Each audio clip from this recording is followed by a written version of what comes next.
vous êtes à Aeroscopia, le deuxième musée aéronautique du monde, après celui du Bourget.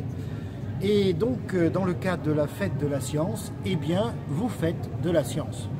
Donc, nous allons parler aujourd'hui de vol et de bio-inspiration. Oui, le mot avion, d'ailleurs, inventé par Clément Ader, ça veut dire oiseau. Nous n'avons jamais rien fait de mieux que les oiseaux. Alors, les oiseaux ont tout inventé avant nous. Ils ont eu quelques millions d'années d'évolution. Et nous, ingénieurs et scientifiques, eh bien, nous recopions et nous essayons de nous en inspirer. Alors on va présenter les fibres de carbone, c'est-à-dire du bois artificiel, la résine, ce que les sapins ont inventé bien avant nous, les nids d'abeilles, ce que nos amis les abeilles ont inventé bien avant nous, les réservoirs bobinés, ce que le ver à soie a inventé bien avant nous, etc., etc., etc.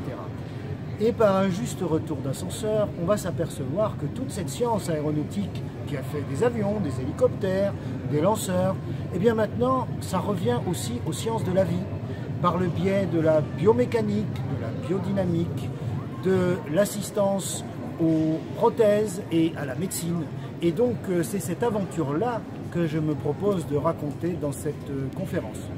En réalité, on s'inspire de la nature pour pouvoir optimiser ses performances, parce que lorsqu'on observe le vol d'un oiseau en planée, on se rend compte que l'oiseau, en fonction de l'écoulement qui est autour de ses ailes et des capteurs sensoriels que la nature lui a dotés, change, modifie la forme de ses ailes à chaque moment pour chaque fois s'adapter à la forme la plus aérodynamique possible. Donc l'idée en fait c'est d'imposer une cambrure à l'aile et d'imposer des vibrations sur le bord de fuite. Ces vibrations permettent de manipuler les tourbillons qui se forment derrière le sillage afin de réduire la traînée de forme de l'aile, et ainsi on peut avoir des gains en portance et la diminution de la traînée due à la forme du profil de l'aile. Et pour ce faire, on utilise des matériaux intelligents.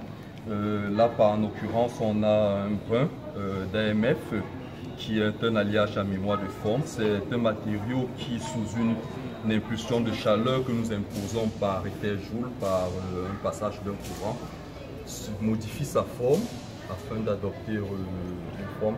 Et on peut remarquer également que son module Dio modifie, l'augmente avec la température, qui est un comportement inattendu d'un matériau. Ça, c'est le bord de fuite de l'aile. Et là, on impose des cambrures. Là, on peut cambrer vers le bas et ensuite on peut cambrer vers le haut. Et tout au bout, ici, on peut faire vibrer le bord de fuite.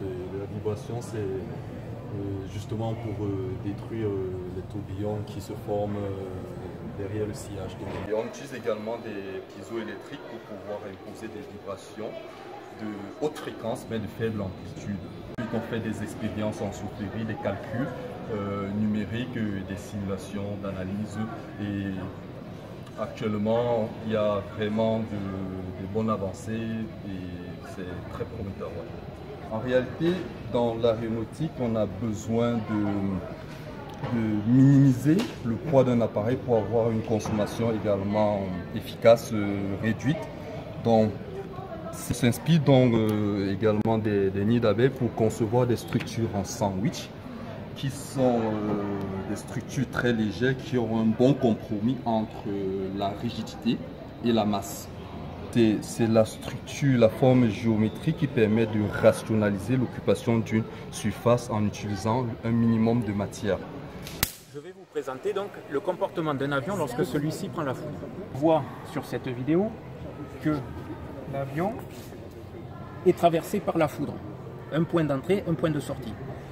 Quand on va concevoir l'avion, on va faire en sorte de créer ce qu'on appelle une cage de Faraday. L'idée, c'est que l'électricité court tout le long de l'avion sans jamais rentrer à l'intérieur de la cabine.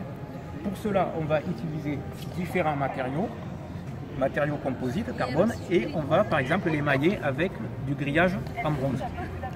De cette façon, on va voir que l'électricité court à l'extérieur de l'avion sans jamais aller à l'intérieur. L'ampoule ne s'allume pas, donc l'avion est isolé. Nous avons ici une pièce, donc composite, dans laquelle on peut apercevoir ce même maillage carbone qui permet d'isoler l'avion et qui permet donc de faire courir l'électricité dans la structure même de l'avion sans jamais atteindre l'intérieur de la cabine. Nous sommes des élèves du lycée Ozen. Nous sommes ici à la Fête de la Science donc pour présenter nos travaux pratiques encadrés. Nous avons fait sur l'aérodynamique de la peau de requin. Alors, nous avons vu que la structure de la peau de requin a permis l'écoulement d'eau. Si on a choisi de s'intéresser à ce sujet, c'est parce que la disparition des énergies fossiles et simplement trouver de nouvelles énergies pour alimenter, pour que tout le monde ait accès à l'électricité, qu'on ait tous de l'eau, qu'on puisse tous se déplacer, que ce soit en avion ou en voiture, c'est un sujet qui devient de plus en plus actuel, parce que le pétrole commence à disparaître et tout ça. Donc on s'est intéressé à la structure de la peau de requin appliquée sur les avions, dans le but de réduire la consommation en carburant des avions et d'optimiser les coûts des transports. Vraiment, notre application, c'était donc vraiment essayer de faire réduire le carburant pour les avions et on a vu qu'en fait ça s'était vraiment inspiré de la nature. Donc on a vraiment travaillé voilà, sur toutes ces structures et grâce à des scientifiques on a pu approfondir nos connaissances. En fait ici avec l'eau on démontre en fait un écoulement. Donc sur les avions c'est plutôt dans le sonique et le supersonique. Donc on voit ici donc, les ondes qui changent en fait avec aussi l'écoulement et c'est prouvé que sur les avions on a avec l'air un écoulement qui est différent selon la vitesse et selon la structure de l'avion. Aircobot est un projet collaboratif réalisé par des partenaires dont AK, Airbus, Sterella, M3 Systems, Tomorrow, les mines d'Albi, le LAS CNRS et il a été financé par l'Europe au niveau français et européen. C'est un projet d'inspection collaboratif.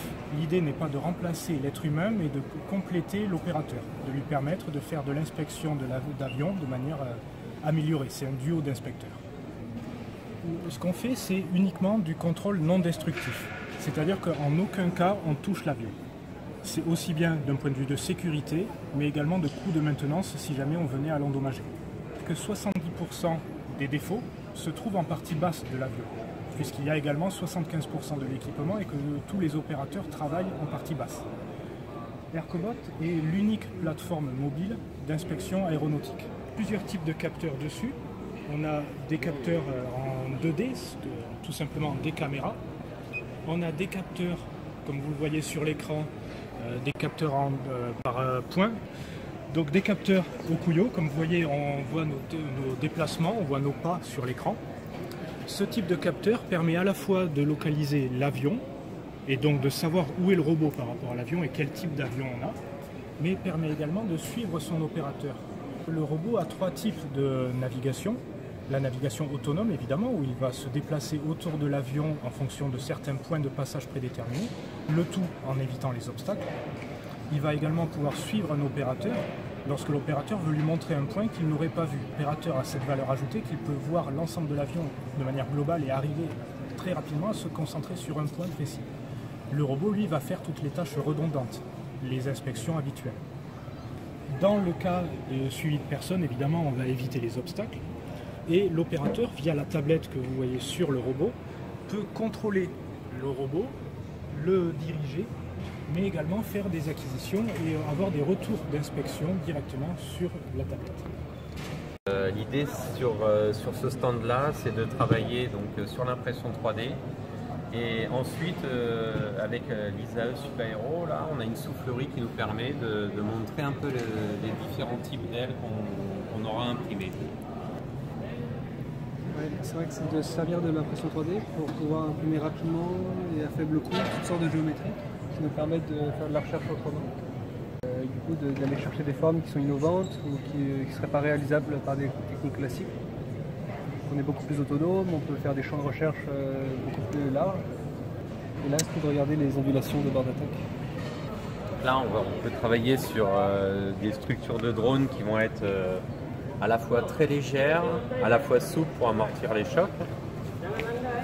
On peut travailler sur différents types de formes d'ailes, d'hélices. Ça, c'est une protection électronique pour des drones de course. On a des tout petits châssis pour les drones, ça fait 4 grammes. Et on travaille avec des fibres longues, des fibres de carbone. Donc là, on a par exemple, une pièce qui est chargée avec des fibres de carbone, donc très résistante, et la même pièce qui est juste en nylon. On peut travailler aussi le Kevlar, et on va jouer sur des pièces qui sont des matériaux très résistants, comme le Kevlar, et on va jouer sur la souplesse d'autres matériaux pour ajouter d'autres fonctions. On va imprimer aussi des pièces qui vont être creuses, complètement creuses, donc qui sont très compliquées à faire en fabrication traditionnelle, mais qui vont permettre de pouvoir faire des petites pièces comme ça. Là, on a une pièce qui est faite avec des fibres de carbone, des fibres longues de carbone, donc chargées. Donc une pièce on ne peut absolument pas casser à la main comme ça. Il est mort il n'y a pas très longtemps. Il était un ingénieur allemand qui a inventé un moteur rotatif qui a été fabriqué en petite série dans des voitures, qui est un moteur auto-équilibré, qui avec l'essence, il ne marche pas très bien. Avec l'hydrogène, c'est nickel chrome. C'est nickel chrome. Oui, mais pas... Alors l'hydrogène, si vous voulez, justement du fait qu'il est fugace, il va marcher mieux. C'est très curieux. L'hydrogène a les défauts de ses qualités et les qualités de ses défauts, si vous voulez. Et justement, on croirait que le moteur Wankel, il a été inventé pour l'hydrogène. Seulement, Wankel est arrivé 50 ans trop tôt. Parce que quand il est arrivé, eh ben oui, c'était de l'essence. Et là, on n'a pas réussi à le mettre au point. Absolument. Enfin, sauf que quand même, je vous signale juste une chose qui n'est pas connue. Grâce aux recherches qui ont été faites sur les fuites des segments des moteurs Wankel, on a inventé les huiles multigrades, etc. Vous êtes trop jeune pour le savoir, mais moi, la voiture de mon papa, il y a 50 et quelques années, on faisait une vidange tous les 5000 km. Aujourd'hui, on fait une vidange tous les 30 000 km. On a multiplié par 6. Et bien c'est grâce au moteur Wankel, je vous signale, oui, parce qu'on a fait des recherches sur les segments et sur les huiles pour le moteur Wankel, c'est passé complètement inaperçu, comme tout ce qui est important. Et donc, ce qui est important, ça ne se voit pas. Hein. Et donc, on a fait des recherches sur ces huiles, dont les moteurs classiques ont bénéficié, et le pauvre Wankel est tombé dans l'oubli. Mais sans moteur Wankel avec le mariage moteur Wankel hydrogène, moteur Wankel hydrure, c'est le moteur du futur. Ça, j'en suis convaincu. Parce que les batteries, c'est bien joli pour des véhicules légers.